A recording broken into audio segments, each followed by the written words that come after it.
Netanyahu का order जारी, गजा पर 100% कब्जे की तैयारी।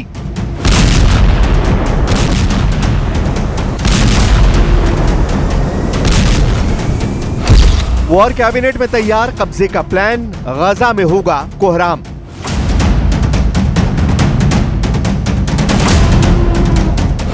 आईडीएफ जनरल की वार्निंग, महंगा पड़ेगा गजा पर कब्जा।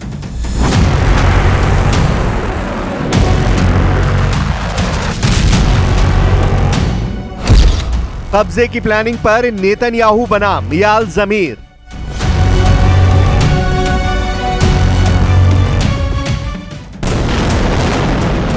गजा में तबाही की इन तस्वीरों की गवाह पूरी दुनिया बनी है। 7 अक्टूबर 2023 को इजराइल में हुए 1200 लोगों के नरसंहार से हमास के खिलाफ जिस जंग की शुरुआत हुई, उसने गजा के कोने कोने में कोहराम की ऐसी कहानी लिखी है कि तबाही का मंजर देखकर कलेजा कांप उठता है।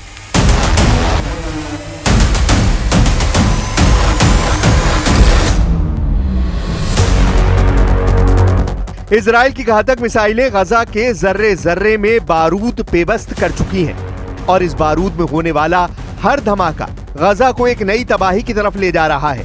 लेकिन कहानी सिर्फ यही नहीं है। अभी नेतन्याहू की वो सौगंध बाकी है जहां तबाही का असल मंजर बाकी है, क्योंकि नेतन्याहू की वॉर कैबिनेट ने गजा पर 100% कब्जे का प्लान तैयार कर लिया है।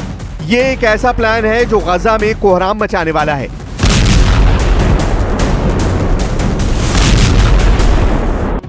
इस प्लान के तहत गजा सिटी से लेकर कैंपो तक का इलाका आईडीएफ के कब्जे में लिया जाएगा। तकरीबन 10 लाख से ज्यादा लोगों को गजा सिटी से सेंट्रल जोन और फिर दक्षिण की ओर धकेला जाएगा। प्लान को स्टेप बाय स्टेप अंजाम दिया जाएगा। पहले लोगों को हटाया जाएगा, फिर फुल स्पेक्ट्रम मिलिट्री ऑपरेशन चलेगा। फुल स्पेक्ट्रम मिलिट्री ऑपरेशन का मतलब है एक ऐसा सैन्य अभियान जिसमें सभी प्रकार की सैन्य क्षमताओं और रणनीतियों का इस्तेमाल किया जाता है। जमीन, हवा, समुद्र, साइबर, खुफिया और मनोवैज्ञानिक युद्ध। हर गली, हर मोड़, हर मकान को खंगाला जाएगा। इस दौरान अमेरिका की तरफ से मानवीय सहायता के केंद्रों की संख्या भी बढ़ाई जाएगी ताकि दुनिया को लगे कि ये सिर्फ युद्ध नहीं, एक कंट्रोल्ड ऑपरेशन है।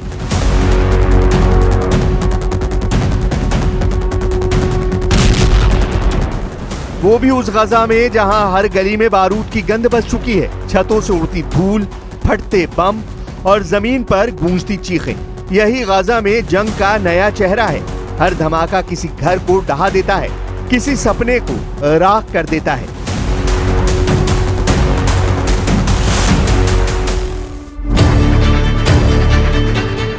टैंकों की गड़गड़ाहट, ड्रोन की आवाजें और गरजती मिसाइलों के बीच गजा अब एक ज्वालामुखी बन चुका है जो हर रोज लावे की तरह इंसानी जिंदगियां निगल रहा है।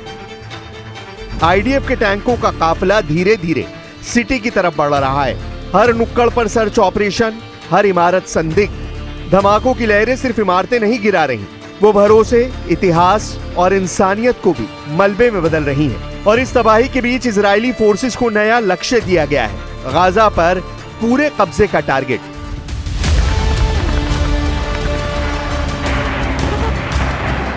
लेकिन जमीनी सच्चाई यह है कि एक एक गली में छिपे हमास के लड़ाकों से टकराना आसान नहीं होगा। इजरायली सेना के जनरल तक इस प्लान से सहमत नहीं है। IDF chief of staff general मियाल जमीर ने साफ कहा, यह कब्जा इजराइल को एक ऐसे ब्लैक होल में ले जा सकता है जहां से निकलना नामुमकिन होगा।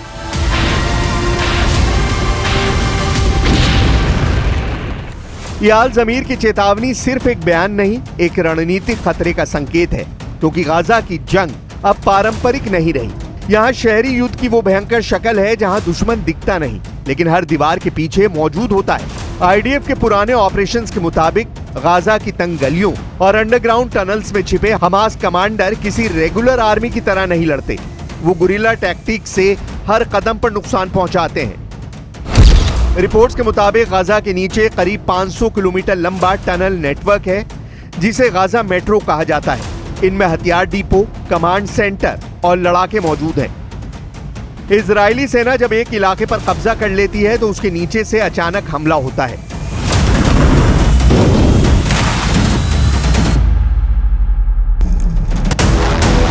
इस बार का मिशन सिर्फ ऊपर से नहीं नीचे से भी लड़ा जाएगा, यानी फुल स्पेक्ट्रम ऑपरेशन अब अंडरग्राउंड वॉर में बदल सकता है, जिसमें टनल वॉरफेयर सबसे खतरनाक पहलू है। इतिहास गवाह है, चाहे वियतनाम हो या अफगानिस्तान, टनल्स में लड़ा गया युद्ध हमेशा महंगा पड़ा है। आईडीएफ को इस बार उसी भूल भुलैया में उतरना होगा।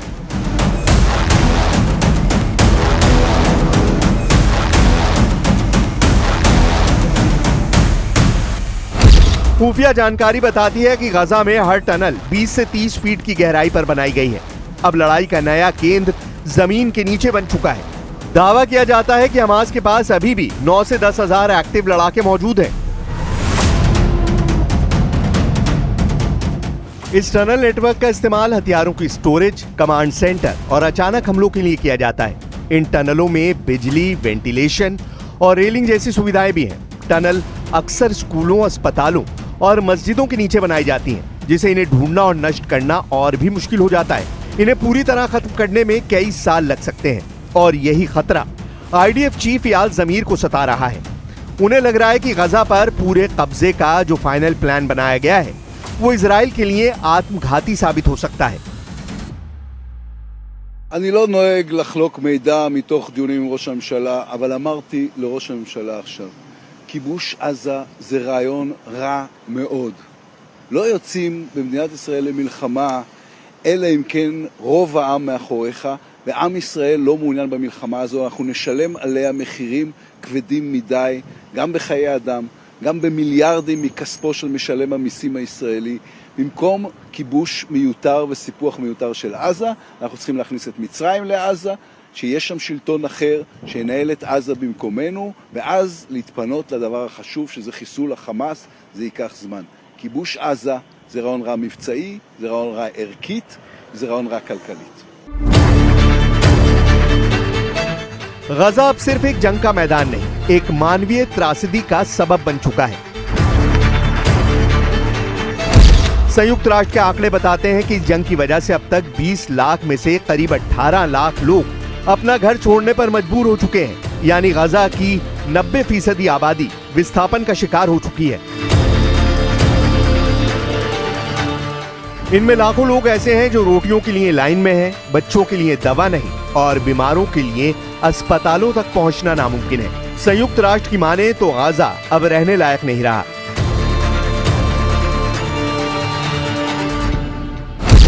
75% स्वास्थ्य सेवाएं या तो पूरी तरह नष्ट हो चुकी हैं या काम नहीं कर रही हैं। 50% आबादी गंभीर भूखमरी की चपेट में है। हर 10 में से 8 परिवारों को रोजाना भूखे सोना पड़ रहा है। Malnutrition is widespread and hunger-related deaths are rising. In July, nearly 12,000 children under 5 years were identified as suffering from acute malnutrition, the highest monthly figure ever recorded. So far this year, 99 people have died from malnutrition, including 29 children under 5. These reported numbers are likely underestimates. इन हालात में जब Netanyahu की सरकार गजा पर 100% कब्जे का दावा कर रही है, तब अंतर्राष्ट्रीय समुदाय में चिंता गहराती जा रही है। अमेरिका ने भले इजराइल का साथ दिया हो, लेकिन अब व्हाइट हाउस भी सीमित सैन्य कार्रवाई की सलाह दे रहा है। यूरोपीय संघ ने चेताया है कि गजा में मानवीय संकट बेकाबू होता जा रहा है और अगर फुल ऑक्यूपेशन शुरू होता है तो पूरा इलाका गृहयुद्ध जैसे हालात में धकेल दिया जाएगा। लेकिन असली सवाल यही है कि नेतन्याहू की सरकार जिस 100% कब्जे की बात कर रही है उसका मतलब क्या है। इजरायली मीडिया रिपोर्ट्स के मुताबिक नेतन्याहू के इस्तेमाल किए गए इब्रानी शब्द किबुश के कई मतलब हो सकते हैं। क्या इसका अर्थ सिर्फ गजा पर कुछ महीने के लिए सैन्य नियंत्रण है या फिर ये एक स्थायी मिलिट्री रूल की शुरुआत है, जहां इजरायली टैंक और सैनिक हर मोड़, हर छत और हर बंकर के पीछे होंगे। आईडीएफ पहले ही 75% गजा पट्टी पर नियंत्रण का दावा कर चुकी है, लेकिन बचा हुआ 25% वो इलाका है जहां हमास की जड़ें गहरी हैं। वहीं से जवाब दिया जाता है, वहीं से धमाके होते हैं, वहीं से रॉकेट दागे जाते हैं और वहीं वो टनल है जो गजा की सबसे खतरनाक हकीकत है। विश्लेषकों के मुताबिक अगर ये फुल ऑक्यूपेशन लंबे समय तक चला तो वहां फिर से इजरायली सेटलमेंट्स बनाए जा सकते हैं, यानी दशकों बाद फिर से गजा में यहूदी बस्तियों की वापसी की कोशिश। और यही वजह कि ऑपरेशन सिर्फ एक सैन्य कार्रवाई नहीं बल्कि राजनीतिक वर्चस्व की कोशिश भी लग रही है। लेकिन इस रास्ते पर चलना आसान नहीं होगा। हर घर के नीचे एक टनल, हर गली में एक घात। ये जंग जीतना वक्त से ज्यादा जिंदगियों की कीमत मांगता है। और यही डर है जनरल याल जमीर को, यही चिंता है अंतर्राष्ट्रीय समुदाय को, क्योंकि गाजा की जंग अब बारूद से आगे बढ़ चुकी है। अब ये एक ऐसा विस्फोट है जिसमें न सिर्फ दीवारें ढहती हैं बल्कि पूरी सभ्यता खाक होती है।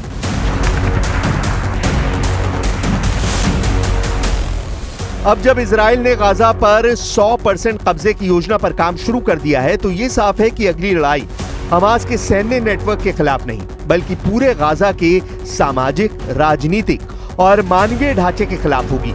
संयुक्त राष्ट्र और अंतर्राष्ट्रीय एजेंसियों की ताजा रिपोर्ट्स कहती है कि गाजा अब लाइव ग्रेवयार्ड यानी जीता जागता कब्रिस्तान बन चुका है। गाजा में हर घंटे औसतन 2 बच्चे मारे जा रहे हैं। 85% स्कूल या तो तबाह हैं या उन्हें शरणार्थी शिविर बना दिया गया है। अगर हालात ऐसे ही रहे तो 2025 के अंत तक गाजा में कोई शिक्षा व्यवस्था नहीं बचेगी।